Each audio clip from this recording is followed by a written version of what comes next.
Subscribe कीजिए 10th class गणित channel को और बेल आइकन को दबाइए लेटेस्ट वीडियो देखने के लिए। हेलो फ्रेंड्स, चलिए आज हम इस वीडियो में प्रश्नावली 3.1 का प्रश्न नंबर 2 हल करेंगे। पीछे वाली वीडियो में मैंने आपको क्वेश्चन नंबर जो 1 है वो कंप्लीट बता दिया था। अगर आपने अभी तक वो वीडियो नहीं देखी तो डिस्क्रिप्शन में आपको प्ले लिस्ट का लिंक मिल जाएगा, उस पर क्लिक करके आप पीछे वाली वीडियो है वो देख सकते हैं।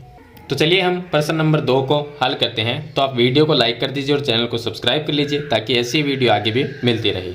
तो चलिए प्रश्न नंबर 2 को हल करते हैं। इसमें दिया गया है कि क्रिकेट टीम के एक कोच ने 3900 रुपये में 3 बल्ले और 6 गेंदें खरीदी। तो उसने 3 बल्ले और 6 बॉल खरीदी और उनके उसने 3900 रुपये पे किए। बाद में उसने एक और बल्ला और उसी प्रकार की 3 गेंदें खरीदी जिसके उसने 1300 रुपये दिए। इस स्थिति को बीजगणितीय तथा ग्राफीय रूप में व्यक्त करना है। तो पहले तो हम इसके समीकरण बनाएंगे, उसके बाद में इसका एक ग्राफ है वो भी हमें बनाना है। तो चलिए पहले समीकरण कैसे बनाते हैं। तो सबसे पहले हम ये मान लेते हैं कि यहाँ पर एक बल्ले का मूल्य और एक बॉल का मूल्य हमें मानना होगा, क्योंकि इसने लिखा है कि 3 बल्ले और 6 बॉल एक साथ खरीदी तो उसके 3900 रुपये लगे। बाद में उसने 3 बॉल खरीदी और एक बल्ला खरीदा तो उसके उसने 1300 रुपये दिए।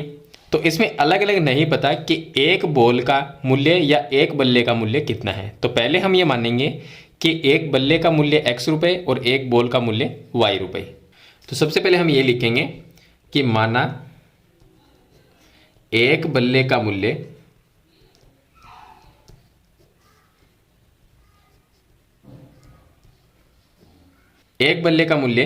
x रुपये मान लेते हैं और एक बॉल का जो मूल्य है उसको y रुपये मान लेंगे। तो एक बॉल का मूल्य y रुपये हो जाएगा। तो अब देखिए यहाँ पर प्रश्न के अनुसार स्थिति जो फर्स्ट बनेगी उस स्थिति में इसने क्या खरीदा कि उसने 3 बल्ले खरीदे और 6 बॉल खरीदी। तो एक बल्ले का मूल्य अगर x रुपये है तो 3 बल्ले का मूल्य कितना होगा, 3x रुपये होगा। तो हम यहाँ पर लिख देंगे 3x और प्लस होगा क्योंकि उसने 3 बल्ले और 6 बॉल एक साथ खरीदी है तो 3900 रुपये उसने दिए। तो यहाँ पर हमने 3 बल्ले का मूल्य निकाला है, एक बल्ले का x रुपये माना है तो 3 बल्ले का 3x रुपये हो जाएगा और प्लस में हम जोड़ देंगे 6 बॉल का मूल्य। तो एक बॉल का मूल्य y रुपये है तो 6 बॉल का मूल्य 6y रुपये आ जाएगा, तो प्लस में 6y। अब ये हमारे पास में क्या आया, 3 बल्ले का मूल्य और 6 बॉल का मूल्य है और प्रश्न में दिया गया है कि 3 बल्ले और 6 बॉल का जो मूल्य है वो 3900 रुपये है। तो बराबर में 3900 रुपये आ जाएगा। ये भी मूल्य है और इधर भी मूल्य है, तो दोनों चीज़ बराबर है। यहाँ से हम समीकरण 1 बना लेंगे। तो इस समीकरण में हम भाग दे सकते हैं 3 का। तो 3 का इसमें भाग देंगे तो ये x आ जाएगा और 6y में 3 का भाग देंगे तो 2y आ जाएगा और 3900 में 3 का भाग देंगे तो 1300 आ जाएगा। तो यह आ गई समीकरण नंबर 1।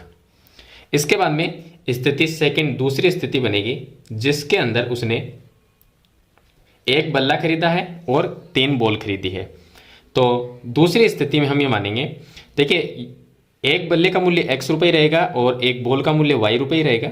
तो एक बल्ला उसने और खरीदा, इसका मतलब एक बल्ले का मूल्य x रुपये है। तो स्थिति सेकंड के अंदर एक बल्ले का मूल्य x आ जाएगा प्लस 3 उसने और बॉल खरीदी तो एक बॉल का मूल्य y रुपये है, 3 बॉल का मूल्य 3y आ जाएगा। तो एक बल्ले का मूल्य और 3 बॉल का मूल्य यहाँ पर हमने प्लस करके लिख दिया है। बराबर में प्रश्न में दिया गया है कि एक बल्ले का और 3 बॉल का जो मूल्य है वो 1300 रुपये है। तो बराबर में आ जाएगा 1300, यह आ जाएगा। इसको हम मान लेंगे समीकरण नंबर 2। तो इस तरह से आपको 2 तो समीकरण बनानी है। तो ये 2 समीकरण बन गई। अब इसका एक ग्राफ भी बनाना है। तो ग्राफ के लिए पहले हम x और y का मान ज्ञात करेंगे, एक साथ 2 सारणी बनाएंगे, उसके बाद में ग्राफ बनाएंगे। पहले हम सारणी बनाते हैं। तो समीकरण 1 देखिए, समीकरण 1 से एक सारणी बनाते हैं। समीकरण 1 है x प्लस में 2y बराबर में 1300, ये आ गया। अब 2y को मैं इस साइड में लेके जाता हूँ तो x बराबर में आ जाएगा 1300 माइनस में 2y, ये समीकरण बन जाएगी। अब इसके अंदर हम y का मान रख देंगे तो x का मान आ जाएगा। तो y का मान देखिए एक बड़ी संख्या रखेंगे क्योंकि यहाँ पर भी 1300 है। अगर 0 1 2 ये तो रख नहीं सकते क्योंकि बहुत छोटी संख्या है 1300 के मुकाबले। तो इसलिए हम एक बड़ी संख्या रखेंगे। तो यहाँ पर हम y की जगह सबसे पहले 300 रखते हैं। तो मैं रखता हूँ y बराबर 300। तो x का मान आएगा x बराबर 1300 माइनस, यहाँ पर 300 रखेंगे, 2 से गुणा करेंगे तो 600 हो जाएंगे। तो यहाँ पर जो मान आएगा 1300 माइनस 600 करेंगे तो 700 आ जाएगा। उसके बाद में y का मान फिर से 300 रखा था, अब 400 रख लेते हैं। तो 400 रखेंगे तो x का क्या मान आएगा, x बराबर 1300 माइनस, यहाँ पर हम 400 रखेंगे तो ये 800 हो जाएंगे, 2 से गुणा होके तो 800 बराबर में आ जाएगा 500। इस बार हम y का मान रख लेते हैं 500। तो x का जो मान आएगा वो आ जाएगा x बराबर 1300 और माइनस 2y है, तो y का मान 500 रखना है। 500 को 2 से गुणा करते 1000 हो जाएगा, तो ये 1300 माइनस 1000, तो ये आ जाएगा 300। तो इस तरह से हम मान निकाल लेंगे। अब देखिए इसकी एक सारणी बना देते हैं, मैं सारणी यहाँ पर बना देता हूँ। इस सारणी में हम एक्स वाई का जो मान हमने निकाला है वो मान रख देते हैं। तो यहाँ पर ऊपर आएगा x और ये y आएगा और इसमें 3 कॉलम बना लेंगे। तो देखिए y का मान पहले हमने 300 रखा था, उसके बाद में y का मान 400 रखा है, उसके बाद में y का मान 500 रखा था। जब 300 मान रखा था तो 700 आया x का मान, ये 700। 400 रखने पर 500 आया था तो ये 500, और 500 रखने पर 300 आया था। तो 500 जब रखा तो x का मान 300 आ गया। तो इस तरह से सारणी बना लेंगे। चलिए अब जो दूसरे समीकरण है उससे एक और सारणी बनाएंगे। तो दूसरे समीकरण है x प्लस 3y बराबर 1300। तो x प्लस में 3y बराबर में 1300। अब 3y को इस साइड में लेके आएंगे तो ये बन जाएगा x बराबर 1300 माइनस में 3y, ये समीकरण आ जाएगी। इसके अंदर y का मान रखते जाएंगे तो x का आ जाएगा। अब y का मान अपनी मर्जी से कोई भी रख सकते हैं, यहाँ पर मैं रख लेता हूँ 200। तो y का मान अगर मैं 200 रखता हूँ तो x का मान क्या आएगा, x बराबर 1300 माइनस, यहाँ पर 200 रखेंगे 3 से गुणा करेंगे तो 600, 1300 माइनस 600 करेंगे तो 700 आएगा। उसके बाद में y का मान 300 रख लेते हैं, तो ये 300 रखेंगे तो x बराबर आ जाएगा 1300 माइनस, यहाँ पर 300 रख के 3 से गुणा करेंगे तो 900 हो जाएंगे, तो ये आ जाएगा 400। उसके बाद में y का मान हम 400 रख लेते हैं। तो जब 400 रखेंगे तो x बराबर ये आ गया 1300 माइनस, यहाँ पर 400 रख के 3 से गुणा करेंगे तो 4 3 12 यानी 1200 हो जाएंगे, तो पीछे रह जाएगा 100। अब एक सारणी यहाँ पर भी बना लेते हैं। इस सारणी में यहाँ पर x लिखेंगे और ये y आ जाएगा, एक कॉलम ये बन जाएगा और एक ये बन जाएगा।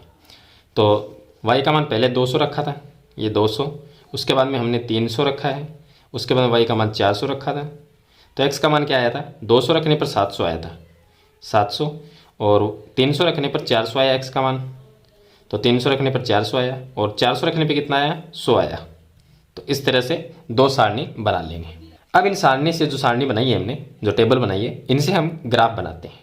अब देखिए हम ग्राफ बनाते हैं। तो सारणी को मैंने यहाँ पर बना लिया है। इसमें देखिए x का मान 700 और y का मान 300 है। तो x का मान 700, देखिए सभी मान इसमें प्लस के ही है, तो माइनस वाले तो कोई काम के भी नहीं है, तो इसलिए क्या है, जो प्लस वाले वही देखने हमें।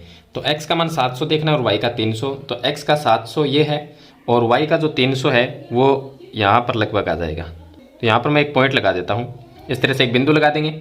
उसके बाद में x का 500 और y का 400, तो ये 500 है और हमें 400 देखना है, तो 400 आ जाएगा यहाँ पर।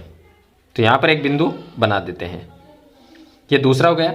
और उसके बाद में x का मान 300, y का मान 500, x का मान ये 300 है और y का मान यहाँ पर 500 है, तो यहाँ पर एक बिंदु बना देते हैं। अब तीनों बिंदुओं को हम स्केल से मिला देंगे। तो इस तरह से तीनों बिंदु को हम मिला देंगे। उसके बाद में दूसरे सारणी के मान देखने हैं। x का 700 और y का 200 है, तो x का 700 यहाँ पर है और y का 200 जो है वो यहाँ पर आ जाएगा। तो यहाँ पर हम एक पॉइंट लगा देंगे। उसके बाद में x का मान 400, y का मान 300, तो x का मान 400 यहाँ पर है और y का मान 300 इसके सामने यहाँ पर आ जाएगा। तो यहाँ पर एक पॉइंट लगा देंगे। चलिए उसके बाद में x का मान 100 और y का 400 है, x का मान 100 यहाँ पर है और y का मान 400 यहाँ पर है, तो यहाँ पर भी हम एक पॉइंट है वो बना देंगे। तो ये 3 बिंदु बन जाएंगे। अब इन तीनों बिंदुओं को मिला देंगे। तो तीनों बिंदुओं को हमने मिला दिया है। अब जो बिंदु है उसके निर्देशांक लिख सकते हैं। चलिए यहाँ से स्टार्ट करते हैं। ये भी लगाया था हमने 700 पे और एक y का मान आ गया 300। उसके बाद में दूसरा बिंदु 500 और 400 पे लगाया था, तो ये आ गया 500 और ये आ गया 400। तीसरा बिंदु जो लगाया था वो 300 और 500 पे लगाया था, तो ये x का मान 300 और y का 500। इस तरह से ये निर्देशांक है वो लिख देंगे। इसी तरह से नीचे वाले जो ग्राफ बनाए हैं उसके भी निर्देशांक लिख देंगे। तो पहला बिंदु हमने 700 और 200 पे लगाया था, तो ये आ गया 700 और 200। दूसरा जो बिंदु हमने लगाया था वो 400 और 300 पे लगाया था, और तीसरा जो बिंदु है वो हमने लगाया था 100 और 400 पे। तो इस तरह से निर्देशांक लिख देंगे और जो इनके समीकरण है वो भी लिख देंगे। तो जो पहली सारणी है वो पहली समीकरण से हमने बनाई थी, दूसरी सारणी दूसरी समीकरण से बनाई थी। तो पहली जो सारणी बनाई थी हमने, जो पहली समीकरण है वो है x प्लस में 2y बराबर में 1300। तो इस समीकरण से ये ग्राफ बना है, और जो दूसरी है वो है x प्लस में 3y बराबर में 1300। तो ये दोनों समीकरण हैं वो हम लिख देंगे। तो इस तरह से आपको एक ग्राफ भी बनाना है, यानी ज्यामितीय रूप भी बनाना है। तो ये था इसका प्रश्न नंबर 2, जिसमें आपको बीजगणितीय तथा ज्यामितीय रूप में इसको व्यक्त करना था। तो इस क्वेश्चन का मैंने आपको बिल्कुल सिंपल तरीका बताया है। मेरे ख्याल से आपको समझ में आ गया होगा। फिर भी इसके बारे में कोई सवाल या सुझाव है तो मुझे कमेंट बॉक्स में जरूर लिखना, और वीडियो अच्छी लगे तो लाइक और शेयर जरूर करना, और चैनल पर नए हैं तो सब्सक्राइब करना। हम मिलते हैं एक नई वीडियो के साथ, तब तक के लिए थैंक यू।